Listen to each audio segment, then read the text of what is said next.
The other day I was looking at the new iPhone 17e and I thought, that's kinda cheap for a new iPhone. But then I was like, wait, the iPhone 15 Pro is 2 years old and it's actually cheaper than the 17e. Which got me thinking, should I buy a brand new cheap iPhone or a used Pro iPhone? Hey, this is Tech Snowball on the Backmarket channel, and the iPhone 17e is a successor to the last year's questionable 16e. That phone absolutely made no sense, and it has one camera, no MagSafe, and it was $599. Apple used to have an SE lineup which had a bunch of compromises like this prehistoric screen and a battery the size of a grain of rice. But at least it was pretty cheap, so you can't really complain about it. But when you make a phone that's only $200 cheaper than the base model, suddenly those downgrades are actually annoying. So Apple was like, let's improve the iPhone 17e, not too much because we don't want it to be too good, only enough so that people stop complaining about it. And they did improve it. They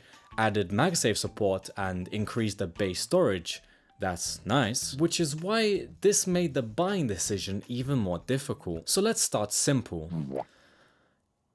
Is there even a comparison here? I mean, come on, the 15 Pro clearly makes me look like a professional with those 3 cameras, which boosts my ego just by looking at them. Whereas the 17e looks a bit sad, uninspiring, very NPC. To be fair, it doesn't make any actual difference because it's the personality that counts. The 15 Pro is actually the lightest Pro phone ever made, beating the 11 Pro by 1 gram.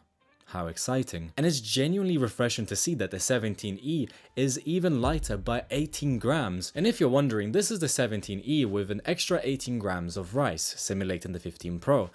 And I don't think this helps anyone. But then seeing how cases exist, I don't think this weight difference really makes a difference. But then considering how nice the 15 Pro feels and how durable the titanium is, you'll probably just want to raw dog the 15 Pro. So the 17e takes the L. And I'm aware that no one's buying the 17e thinking, gee, I wonder how fast it's gonna be in Resident Evil. No one gives a flying rat about the FPS. But I still feel like it's necessary to show you some benchmarks because that's what YouTubers do. And I found it funny how Geekbench thought this was an iPhone 18.5. And after intensely running some benchmarks, these are the results for the CPU. 20% faster on the 17e, and this is for the GPU. That's like barely 10% faster. You probably won't notice any of this. But what you will notice is the battery, because considering that new, more efficient chip and a 20% bigger battery, it is not looking good for the 15 Pro. After 30 minutes of Resident Evil 2 on both phones, I dropped to 91% on the 17e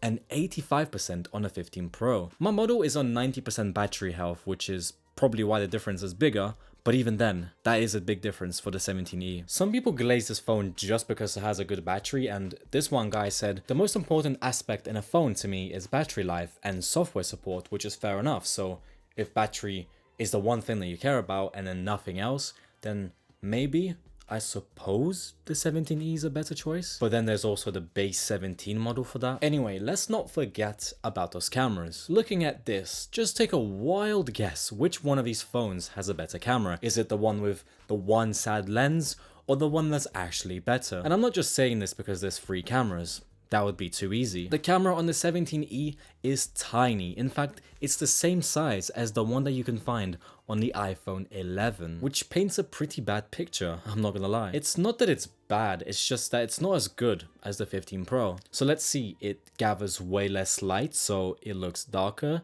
there's more grain, less detail, and the video is not even close in low light. And I'm testing low light because that's the whole point. You're not really gonna see the difference when it's daytime. But that's not even the only problem. Most iPhones, even the iPhone 11, has an ultra-wide camera which not only gives you a really cool GoPro POV looking view, but it also lets you focus really close and take micro photos. It's not like you would die without this camera, but for $599, one camera that's good enough?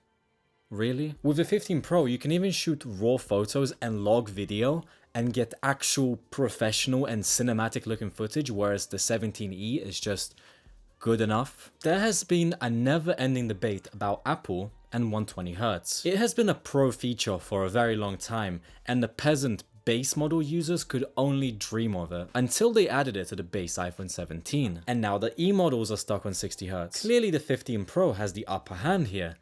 Not like you can tell on camera, but still. However, after reading this comment that said, I don't even think my mom's vision supports more than 30 FPS 360p, and my entire mindset has changed ever since. 120Hz is amazing, but if you happen to be a mom or know someone that has a mom, maybe it's not such a big deal, especially if you're one of these blind people on Reddit. Think about it, would your mom prefer a slightly smoother screen or a much better camera? I think the choice is pretty easy. What could be annoying though is this notch. I personally think it doesn't really take up that much space or gets in the way or anything, but Apple has made this dynamic island on the 15 Pro so cool. For example, if you set a timer, you can easily keep track of it or quickly change your music or both. It's actually pretty useful. And without it, if you set a timer, you just don't see it? What? I have to swipe down to check for music, and it's the same thing for timers. Like, what?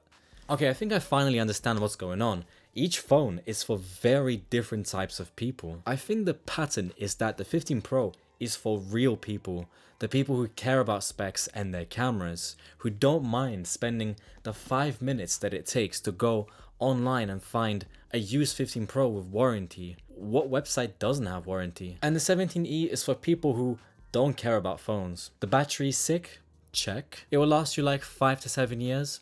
Check. You can buy it brand new right now. It has base 256 gigs of storage, MagSafe support, and then I guess nothing else matters to you. But it still doesn't make sense because you sacrifice so much just for a better battery. And the longevity argument also doesn't make sense because the 15 Pro is still gonna last like 5 years, and buying that is better for the environment anyway. If anything, the fact that the 17E is only $200 away from the base model makes it even more tempting. Why start at $799 when you could start at $599 and then be tempted into $799 anyway? So on one hand, the 17E kind of makes sense. It's newer, it's safer, and I guess the battery's better. It's the phone that you're supposed to buy on paper, but then on the other hand, the 15 Pro is the one that you would actually enjoy using. So think about the difference. Do you want a safe phone or do you want a better phone?